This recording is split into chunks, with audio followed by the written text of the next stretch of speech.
دنیا انسانیت کے لیے کتاب ہدایت ہے، لیکن یاد رکھیے گا قرآن مقدس نے اعلان کیا ہے الف لام میم ذالک الکتاب لا ریب فیہ ھدی للمتقین۔ یہ قرآن مقدس ہدایت کی کتاب ہے، یہ قرآن مقدس ہدایت کا سرچشمہ ہے، یہ قرآن مقدس ہدایت کا نمونہ ہے، لیکن اس کے لیے ہمیں اپنے آپ کو تیار کرنا پڑے گا، ہمیں اپنے آپ کو تیار کرنا پڑے گا، میدان بنانا پڑے گا، ذہن بنانا پڑے گا، سوچ بدلنی پڑے گی، اپنی آخرت کی فکر کرنی پڑے گی، اللہ کی وحدانیت کا اقرار دل و دماغ میں اپنی زندگی میں بسانا پڑے گا، اور اپنی دل کی تمناؤں کو، اپنی آرزوؤں کو سرور کائنات فخر موجودات تاجدار مدینہ جناب محمد رسول اللہ صلی اللہ علیہ وسلم کی لائی ہوئی تعلیمات کے مطابق گزارنے کے لیے اس پر سجانا پڑے گا۔ قرآن مقدس نے کہا الف لام میم ذالک الکتاب لا ریب فیہ، اس کتاب کے اندر کوئی شک نہیں ہے، کوئی شبہ نہیں ہے، کوئی شک و شبہ کی گنجائش نہیں ہے۔ ریب کا معنی شک شبہ، کسی طرح کی کوئی شک شبہ کی گنجائش نہیں ہے، لیکن آگے کہا ھدی للمتقین، یہ کتاب ہدایت کی کتاب ہے، اس کتاب کے ذریعے سے لوگ راستہ پاتے ہیں، لیکن اس کے لیے اپنے آپ کو متقی بنانا پڑے گا، پرہیزگار بنانا پڑے گا۔ آگے پوری کتاب کے اندر، پوری قرآن، پوری کتاب مقدس کے اندر اللہ تعالیٰ نے متقین کی تفصیل بیان فرمائی ہے کہ آخر متقی ہے کون۔ میں نے جناب نبی پاک صلی اللہ علیہ وسلم کی جو حدیث پاک آپ کے سامنے پڑھی ہے، اس سے پہلے ایک شعر میں آپ کے سامنے علامہ اقبال کی طرف سے پیش کرنا چاہتا ہوں۔ ہمارے ذہن و دماغ کو کھولنے کے لیے وہ شعر بہت ہی نمونہ ہے۔ تو ہی ناداں چند کلیوں پر قناعت کر گیا، تو ہی ناداں چند کلیوں پر قناعت کر گیا، ورنہ گلشن میں علاج تنگی یہ داماں بھی ہے۔ یہ مذہب اسلام ساری کائنات کی ہدایت کے لیے آیا ہے، یہ مذہب اسلام ساری دنیا کو انسانیت کا سبق پڑھانے کے لیے آیا ہے، ساری دنیا کو انسان بنانے کے لیے آیا ہے، چاہے وہ ہندو ہو، چاہے وہ مسلم ہو، چاہے وہ عیسائی ہو، چاہے وہ سکھ ہو، کسی بھی دھرم کا ماننے والا ہو، کسی بھی مذہب پر وہ یقین رکھنے والا ہو، کسی کی کوئی تفریق نہیں کی گئی ہے، ہر ایک کے لیے یہ کتاب ہدایت ہے۔ جس نے بھی اس قرآن کو محبت کے ساتھ پڑھا ہے وہ راہ راست پر آ گیا ہے۔ سبحان اللہ، بے شک شاعر نے ہمارے سوئے ہوئے جذبات کو جگانے کے لیے ہی کہا تھا کہ زمانہ آج بھی قرآن ہی سے فیض پائے گا، زمانہ آج بھی قرآن ہی سے فیض پائے گا، مٹے گی ظلمت شب اور سورج جگمگائے گا۔ میرے بھائیو بزرگوں، ساری دنیا کی سب سے بڑی دولت ہمارے پاس ہے، ساری کائنات کی سب سے بڑی کتاب ہمارے پاس ہے، لیکن ہم تہی دست ہیں، تہی دامن ہیں، خالی جھولی ہیں، ہمارے پاس کچھ نہیں ہے، ہمارا عمل صرف خالی ڈھول ہے۔ ایک صاحب نے ایک میدان میں لوگوں کو دیکھا کہ 10-12 لوگ ہیں اور ایک گول سی گیند ہے، ہر کوئی اسے پیر سے مارتا ہے، ادھر سے مارتا ہے ادھر گیند جاتی ہے، ادھر سے مارتا ہے ادھر گیند جاتی ہے۔ لوگوں نے پوچھا کہ آخر اس گیند کا جرم کیا ہے، آخر اس گیند کے ساتھ یہ ظلم کیوں ہو رہا ہے، ہر کوئی اسے اپنی لاتوں سے کیوں مار رہا ہے؟ تو جواب دینے والے نے کہا کہ اس گیند کا جرم یہ ہے کہ یہ اندر سے خالی ہے، اس کے اندر کچھ نہیں ہے۔ مسلمانوں، آج تمہارا حال یہی ہے کہ آج تم اندر سے خالی ہو گئے، تم نے قرآن مقدس کو چھوڑا ہوا ہے، احادیث نبویہ کا اتنا بڑا ذخیرہ، آج ہم خالی ہاتھ ہیں۔ ہم اپنی زندگی کو دیکھیں، اپنے سماج کو دیکھیں، اپنے ماں باپ کو دیکھیں، اپنی اولاد کو دیکھیں، بھائی بہنوں کو دیکھیں، گھر کے اندر دیکھیں، صبح سے شام تک دیکھیں، اللہ کی عبادت کو دیکھیں، اپنے معاملات کو دیکھیں،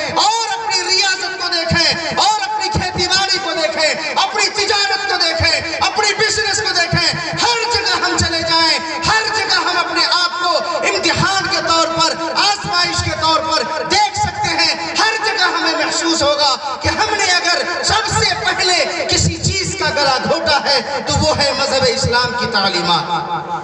ہم نے اگر سب سے پہلے کسی چیز کو چھوڑا ہے تو وہ ہے اللہ کے احکامات اور جناب محمد رسول اللہ صلی اللہ علیہ وسلم کی احادیث نبویہ. ساری دنیا سے ہم تھک ہار کر افسوس کے ساتھ بیٹھ جاتے ہیں، لیکن اس کے باوجود ہمیں احساس نہیں ہوتا ہے، اس کے باوجود ہم اللہ کے دربار میں جانے کے لیے تیار نہیں ہوتے ہیں. یہ مسجد کا جلسہ ہو رہا ہے، شاعر نے ہمیں جگایا ہے، کہا ہے، پیغام دیا ہے، مسجد کو بنا لی شب بھر میں ایمان کی حرارت والوں نے، مسجد کو بنا لی شب بھر میں ایمان کی حرارت والوں نے. من اپنا پرانا پاپی ہے، برسوں میں نمازی بن نہ سکے.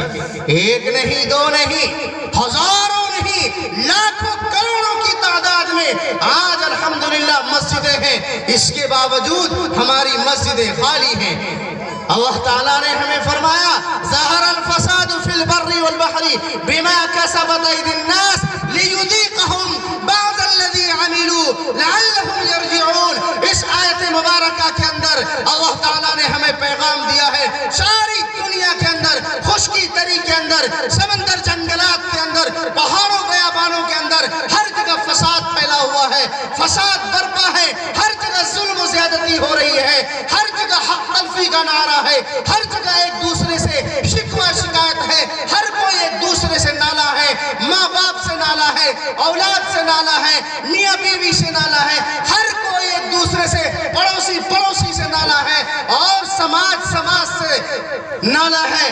لیکن شکوہ شکایت کا دور ختم نہیں ہو رہا ہے، اس لیے کہ ہم نے قرآن مقدس کی آیتوں کو پڑھنا چھوڑ دیا ہے، قرآن کی تعلیمات کو اپنی زندگی میں اتارنا چھوڑ دیا. قرآن کہہ رہا ہے ظہر الفساد فی البر والبحر بما کسبت ایدی الناس. یہ ان اعمال کی وجہ سے ہے، یہ ان کالے کرتوت کی وجہ سے ہے جو تمہارے اپنے کیے ہوئے ہیں، جو تمہارے اپنے اعمال ہیں، تمہارے اپنے کرتوت کی بنیاد پر یہ سزا تمہیں مل رہی ہے. اللہ تعالیٰ نے آگے فرمایا کہ ہم نے تمہارے اوپر جو حالات ڈالے ہیں لیذیقہم بعض الذی عملوا، تاکہ تم اپنے کرتوت کے، اپنے اعمال کے کچھ گناہ کو سزا کے طور پر بھگت لو، کچھ کرتوت کی سزا تم بھگتو. لعلہم یرجعون. اور اللہ کی طرف سے جو یہ عذاب آیا ہے، اللہ کی طرف سے یہ پکڑ جو آتی ہے ہمیں، تاکہ ہم اللہ کی طرف رجوع کریں. ایمانداری سے بتائیے گا، سچائی کے ساتھ بتائیں گے کہ ہمارے ملک کے اندر جو ابھی پورے ملک میں، پورے دیش میں آگ لگی ہوئی ہے، پورے ملک میں NRC اور CAA کو لے کر کے ہنگامہ برپا ہے، اور ضرورت ہے اس بات کو بولنے کی. آج موجودہ حکومت نے سمویدھان کے ساتھ چھیڑ چھاڑ کیا ہے. سمویدھان کا دفعہ 14 اور 15 سمویدھان کے اندر جو ہمیں دفعہ 14 اور 15 میں حقوق ملے ہوئے ہیں، ان حقوق کے ساتھ چھیڑ چھاڑ کیا ہے. اور دفعہ 14 اور 15، 19 اور 21 کے اندر جو تفصیلات ہیں، اس کا خلاصہ یہ ہے کہ کبھی بھی اس ملک کے کسی باسی کو دھرم کی بنیاد پر، ذات پات کی بنیاد پر، سماج کی بنیاد پر، علاقہ کی بنیاد پر کسی بھی نفع سے اس کو ونچت نہیں کیا جائے گا. ایسا نہیں ہوگا کہ یہ اس خاندان کا ہے اس لیے اس کو اس کنویں سے پانی نہیں بھرنے دیا جائے گا، یہ اس ذات کا ہے اس لیے اس کو اس گھاٹ پر آنے کی اجازت نہیں ملے گی، یہ فلاں برادری سے تعلق رکھتا ہے اس لیے اس کو فلاں پوکھر پر، تالاب پر نہیں جانے دیا جائے گا. اور شہریت کے تعلق سے جو ہم نے سنا ابھی چرچا، ایک ہنگامہ برپا ہے، تو اس کے اندر یہ تفصیلات ہیں کہ کبھی بھی مذہب کی بنیاد پر لوگوں کو بانٹنے کی کوشش نہیں کی جائے گی. میرے بھائیوں بزرگوں، یہ خلاصہ ہے اس کا. میں آپ سے ایک بات یہ کہنا چاہتا ہوں کہ یہ جو کچھ بھی ہو رہا ہے یہ غلط ہو رہا ہے. پورا ملک چیخ رہا ہے، پورا ملک بول رہا ہے اور بولنا چاہیے. ہمارے دوست مفتی معروف راہی صاحب نے ابھی کہا کہ یہ لوک تنتر ہے, یہاں پر بولنا چاہیے اور بولنا بھی چاہیے. اللہ تعالیٰ نے قرآن پاک کے اندر ہمیں اس کا حکم بھی دیا ہے, لا يحب اللہ الجہر بالسوء من القول الا من ظلم. چھٹا پارہ شروع ہوا ہے, قرآن کہہ رہا ہے لا يحب اللہ الجہر بالسوء. لوگ بری بات پر ہنگامہ کھڑا کر دیں, چیخو پکار کریں, شور مچائیں, یہ ہرگز اللہ تعالیٰ پسند نہیں کرتا ہے.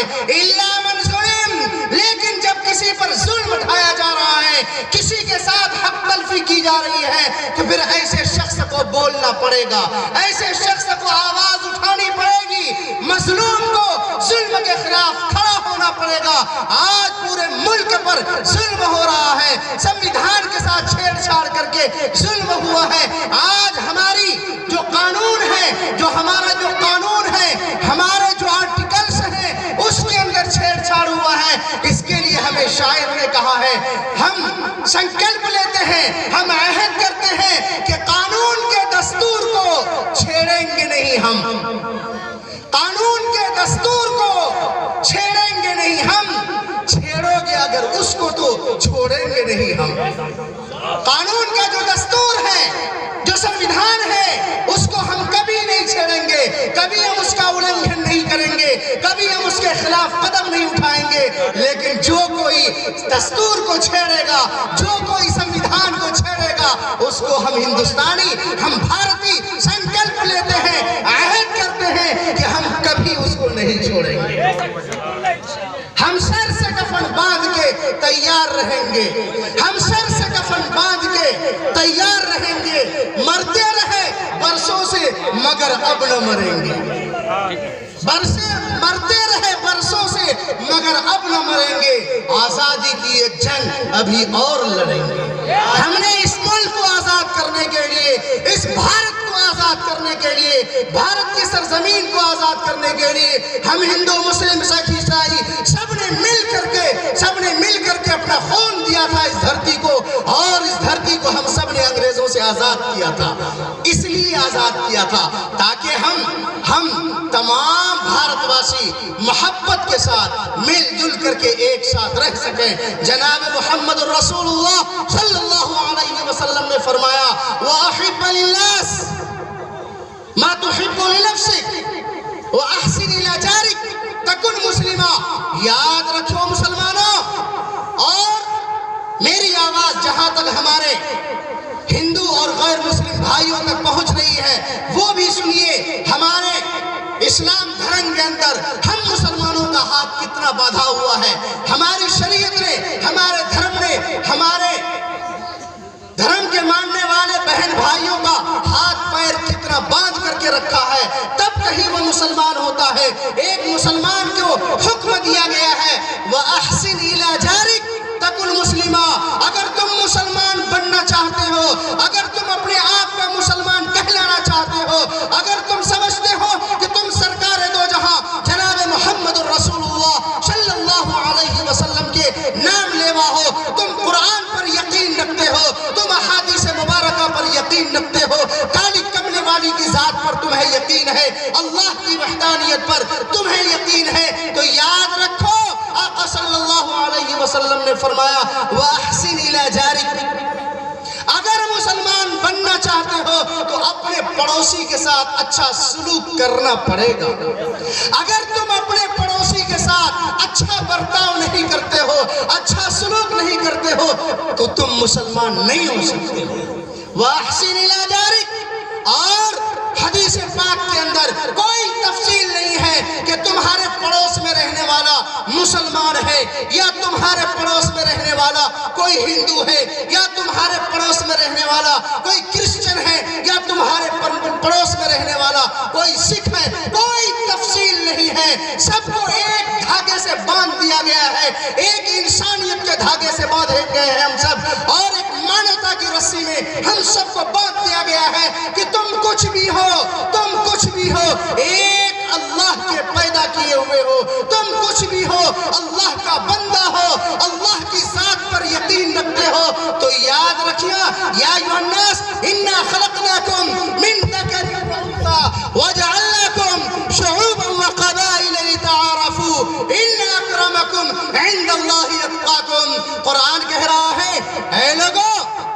نے تم سب کو ایک ماں اور ایک باپ سے پیدا کیا ہے. ایک ماں اور ایک باپ کی پوری اولاد ہے. پوری دنیا کے اندر کسی بھی ملک میں بسنے والا ہے, پوری دنیا کے اندر کسی بھی دھرم کو ماننے والا ہے, پوری دنیا کے اندر کسی بھی دھرم میں آستھا اور یقین رکھنے والا ہے. سب کے سب ایک اللہ کے پیدا کیے ہوئے ہیں. ایک ماں باپ سے اللہ نے سب کو پیدا کیا ہے. اِنَّا خَلَقْنَاكُمْ مِنْ ذَكَرٍ وَأُنْثَىٰ, ہم نے تم سب کو ایک ماں اور ایک باپ سے پیدا کیا ہے. ہم سب شادی کرتے ہیں, ہم سب بیوی بچے والے ہیں, ہم سب سماج میں رہتے ہیں. سب کو معلوم ہے ایک ماں اور ایک باپ سے پیدا ہونے والے کو کیا کہا جاتا ہے. آپ سب بتائیے کیا کہا جاتا ہے؟ بھائی کہا جاتا ہے. ایک ماں اور ایک باپ سے پیدا ہونے والے لوگوں کو بھائی کہتے ہیں. اگر وہ عورت ہے تو ایک ماں اور ایک باپ سے پیدا ہونے والی عورت کو ہم سب بہن کہتے ہیں. اس کا مطلب یہ ہوا کہ اس دنیا کے اندر بسنے والے سارے کے سارے لوگ بھائی اور بہن ہیں. اب بتائیے, ایمانداری سے بتائیے, ہمارے مذہب اسلام نے, ہماری شریعت نے, ہمارے اسلام دھرم نے کتنا بڑا مقام اس دنیا کو دیا ہے. ہے کوئی دنیا کے اندر ایسا دھرم, ہے کوئی دنیا کے اندر ایسی شریعت جس میں سارے انسانوں کو بھائی بھائی کہا گیا؟ نہیں. لہذا مذہب اسلام کے سلسلے میں جو لوگ بھی بھرم پھیلاتے ہیں, جو لوگ بھی دھوکہ دیتے ہیں, یاد رکھیے گا یہ دھوکہ دینے والا آپ کو ہر گلی چوراہے پر مل جائے گا. ہمارے درمیان کی دوستی میں دراڑ پیدا کرنے والا ہر گلی چوراہے میں مل جائے گا. ہماری محبت میں اور ہمیشہ ہمیشہ کی محبت میں پھوٹ ڈالنے والا ہر گلی چوراہے پر مل جائے گا. لہذا یہ دوست کی شکل میں دشمن ہم کو پہچاننا پڑے گا. دوست کی شکل میں جو دشمن ہمارے سامنے آتا ہے, بھید بھاؤ پیدا کرتا ہے, کبھی مذہب کی بنیاد پر لڑاتا ہے, کبھی خاندان کی بنیاد پر لڑاتا ہے, اور کبھی مسلک کی بنیاد پر لڑاتا ہے, ہمیں ایسے دشمنوں کو پہچاننے کی ضرورت ہے.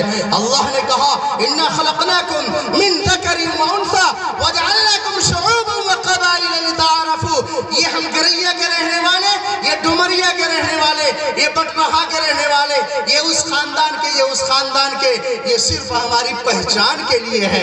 ورنہ حقیقت تو یہ ہے کہ اللہ کے یہاں ہمارا مقام کیا ہے, اللہ کے یہاں ہمارا مرتبہ کیا ہے. اللہ نے خود ہی فرمایا اِنَّ أَكْرَمَكُمْ عِنْدَ اللَّهِ أَتْقَاكُمْ. سب سے بڑا مقام اور مرتبہ والا وہ شخص ہے جو اللہ سے ڈرنے والا ہے.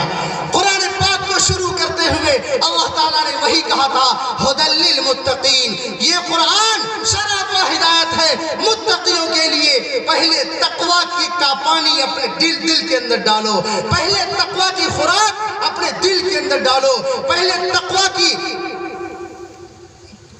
کا جوس اپنے ذہن و دماغ میں اتارو, تقوی کی محبت اپنے ذہن و دماغ میں لاؤ, تب تمہیں سمجھ میں آئے گا کہ اس کتاب ہدایت کے ذریعے سے پوری دنیا کو کس طرح ہدایت دی گئی ہے.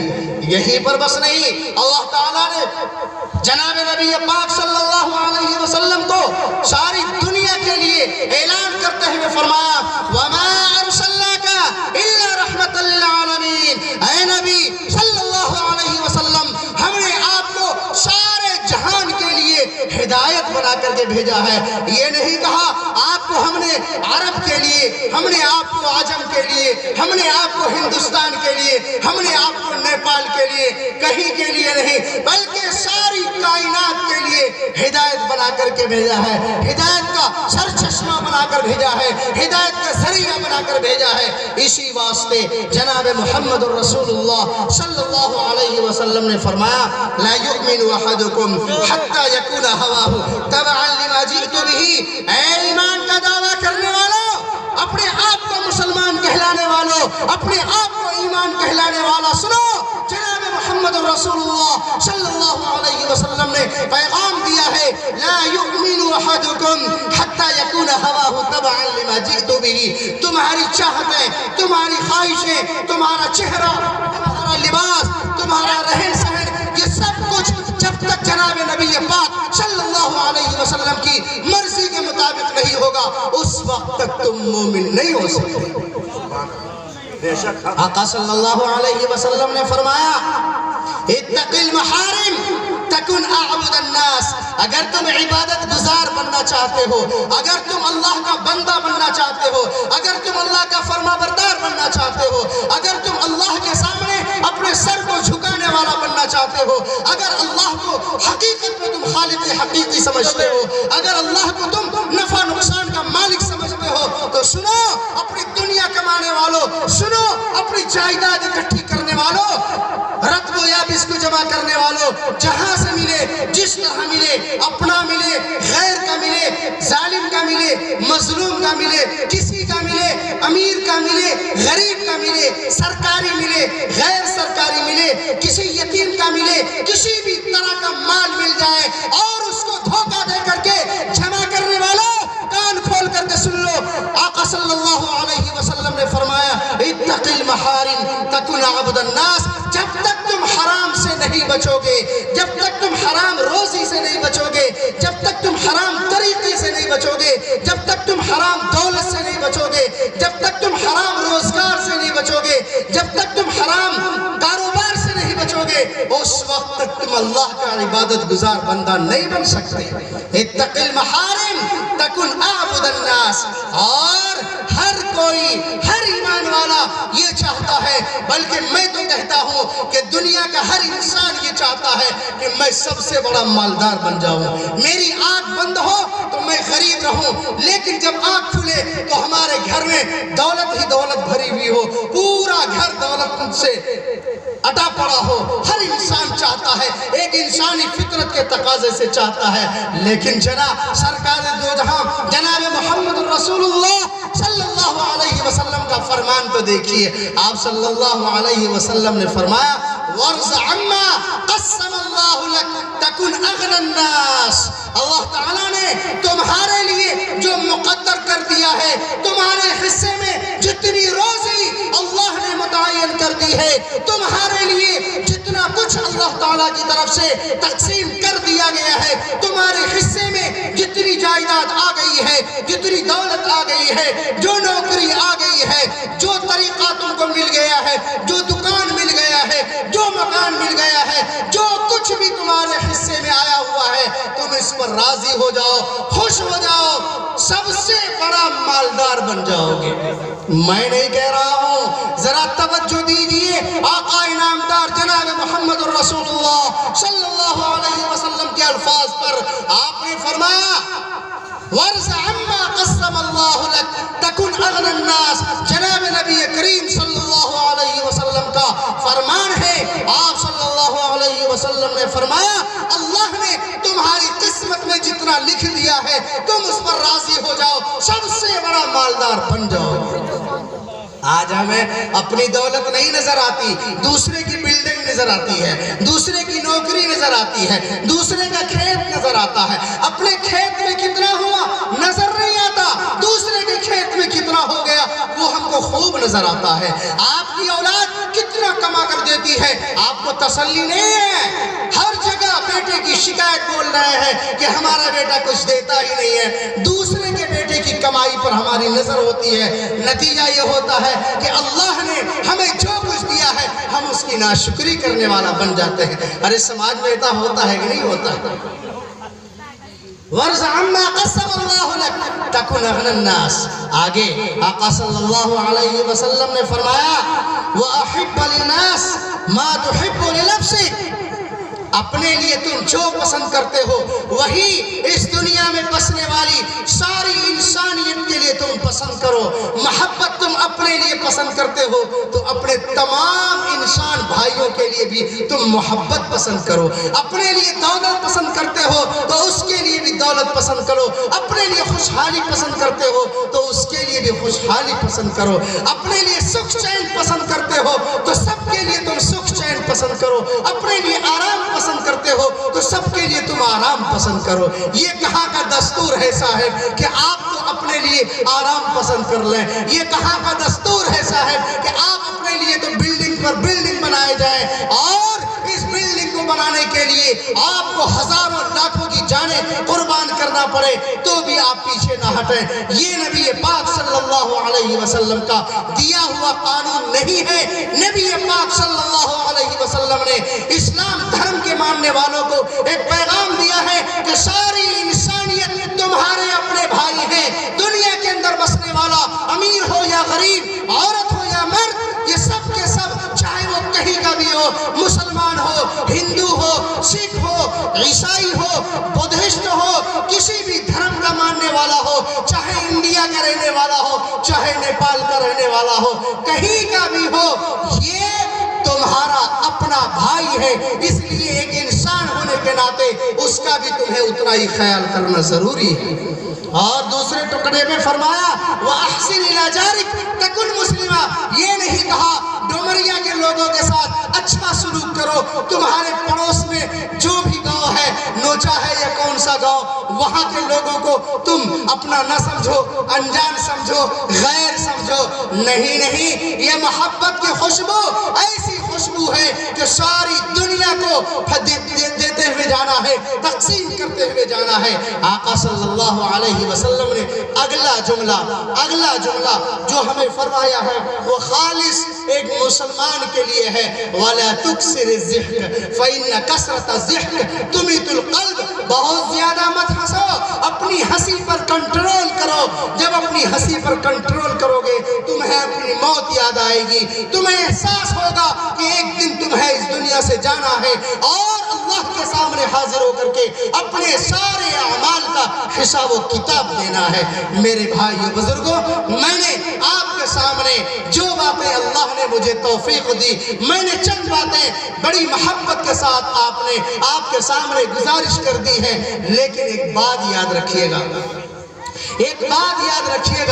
وہ بات یہ ہے کہ جناب محمد رسول اللہ صلی اللہ علیہ وسلم نے ہمیں تلقین فرمائی ہے کہ جب تم کہیں پر بھی غلط ہوتا ہوا دیکھو تو اس کو ہاتھ سے روکو، پکڑو۔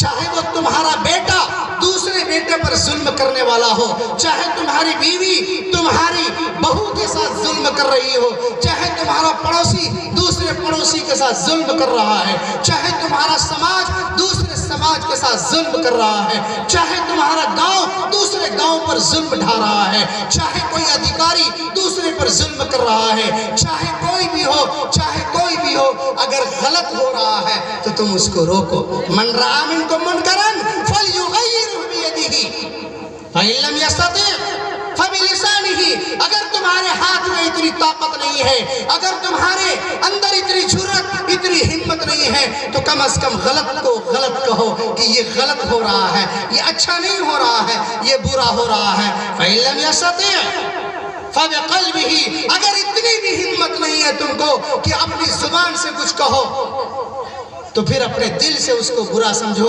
آقا صلی اللہ علیہ وسلم نے فرمایا وَذَلِكَ أَضْعَفُ الْإِيمَانِ، یہ ایمان کا انتہائی کمزور درجہ ہے۔ لہذا میرے بھائیوں، میں آخر میں چلتے چلتے ایک بات آپ کو کہہ کر اپنی بات پوری کروں۔ میں نے آیت کریمہ کے آخر والے ٹکڑے میں کہا تھا کہ اللہ تعالیٰ نے جو ہمیں تنبیہ فرمائی ہے، بار بار ہمیں آگاہ فرمایا ہے، حالات ڈال کر کے، اس کے باوجود ہماری آنکھیں نہیں کھل رہی ہیں۔ اللہ نے کہا لعلہم یرجعون، میں تمہارے اوپر حالات اس لیے ڈال رہا ہوں کہ تم اللہ کی طرف لوٹ آؤ، تم اپنے اللہ کی طرف لوٹ آؤ، تم اپنے کالے کرتوت سے توبہ کر لو، گناہوں کو چھوڑ دو اور جناب نبی پاک صلی اللہ علیہ وسلم کے طریقے کو دیکھو۔ جب بھی آپ صلی اللہ علیہ وسلم آسمان سے اٹھنے والے کالے بادل کو دیکھتے تھے تو سب لوگ خوشی مناتے تھے کہ بادل آ رہا ہے، بارش ہوگی، لیکن آقا دو جہاں صلی اللہ علیہ وسلم کا معمول تھا، آپ دوڑ کر کے مسجد پہنچتے تھے اور مسجد میں جا کر کے اللہ کے سامنے سر و سجود ہو جاتے تھے اور اللہ کے سامنے اپنے گناہوں سے رو دھو کر کے معافی مانگنے کا ایک سبق ساری امت کو سکھلایا کہ جب بھی تمہارے سامنے حالات آئے تم بھی اسی طرح دوڑ کر کے اللہ کے گھر کی طرف رجوع کر کر لو، اللہ کے گھر میں آ جاؤ۔ لہذا میرے بھائیو بزرگوں، آپ سب نے مسجد کی تعمیر کے لیے جلسہ منعقد کیا ہے، آپ کا جلسہ منعقد کرنا آپ کو مبارک ہو، لیکن میرے بھائیو جب تک ہم اس مسجد کو نہیں بھریں گے، اپنی نماز کی ادائیگی کی ہمت نہیں کریں گے، اپنی نماز کی ادائیگی کے لیے ہم حوصلہ نہیں جٹا پائیں گے، تو ہم ہزار مسجدیں تعمیر کرتے رہیں، کوئی فائدہ نہیں ہے۔ لہذا میں آپ کو یہی ایک پیغام دیتا ہوا جاؤں کہ آپ سب کے سب، عورت، مرد، بوڑھا، جوان، امیر، غریب، مقیم، مسافر، ہر کوئی آج اس مجلس میں یہ تحیہ اٹھ کر کے اٹھے کہ انشاءاللہ ہم کسی بھی حال میں اپنی نماز نہیں چھوڑیں گے، انشاءاللہ۔ اللہ تعالیٰ ہم سب کی حاضری کو قبول فرمائے اور ہم سب کو نمازوں کا اہتمام کرنے کی توفیق نصیب فرمائے، اور اس کے ساتھ ساتھ اپنے بچوں کی تعلیم کے لیے خوف فکر کریں، بچوں کو پڑھائیں، آپ آدھی روٹی کھائیں، بھوکے پیٹ رہ جائیں، غریب رہ جائیں، لیکن اپنے بچوں کو کبھی بھی ان پڑھ اور جاہل نہ رہنے دیں۔ اگر آپ نے اپنے بچوں کا بچپن چھین لیا ہے تو یاد رکھیے گا یہ بچے بڑے ہو کر آپ کو دنیا میں بھی برا بھلا کہیں گے، اور مرنے کے بعد اللہ کے یہاں آپ کا گریبان پکڑ کر کے اللہ سے کہیں گے کہ بار الہ، اس نے اپنے آرام کے لیے، اپنی عیاشی کے لیے میرے بچپن کو پیسہ کمائی کے لیے استعمال کر لیا، اس نے میرے بچپن کے پھول کو پیروں تلے رود کر کے ختم کر لیا۔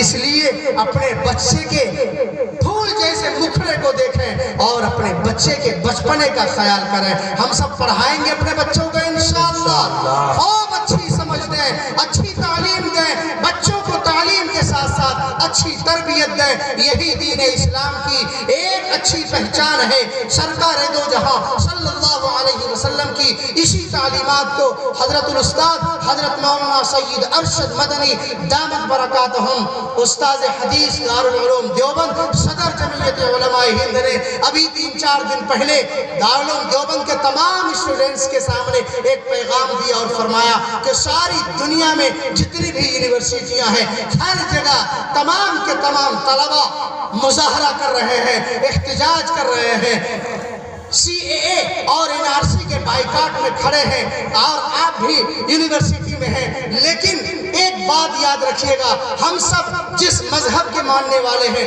اس مذہب میں صرف تعلیم نہیں ہے، تعلیم کے ساتھ تربیت ہے۔ لہذا ہم تربیت یافتہ مسلمان ہیں، ہم سب نماز پڑھیں گے انشاءاللہ۔ تم شوق سے کالج میں پڑھو، پارک میں گھومو، تم شوق سے کالج میں پڑھو، پارک میں گھومو، جائز ہے، جہازوں کو اڑو، چرخ پہ جھولو، بس ایک سخن بندے عاجز کا رہے یاد، بس ایک سخن بندے عاجز کا رہے یاد، اللہ کو اور اپنی حقیقت کو نہ بھولو۔ وآخر دعوانا ان الحمدللہ رب العالمین۔ السلام علیکم ورحمۃ اللہ وبرکاتہ۔ ماشاءاللہ۔ قل جاء الحق وزهق الباطل إن الباطل كان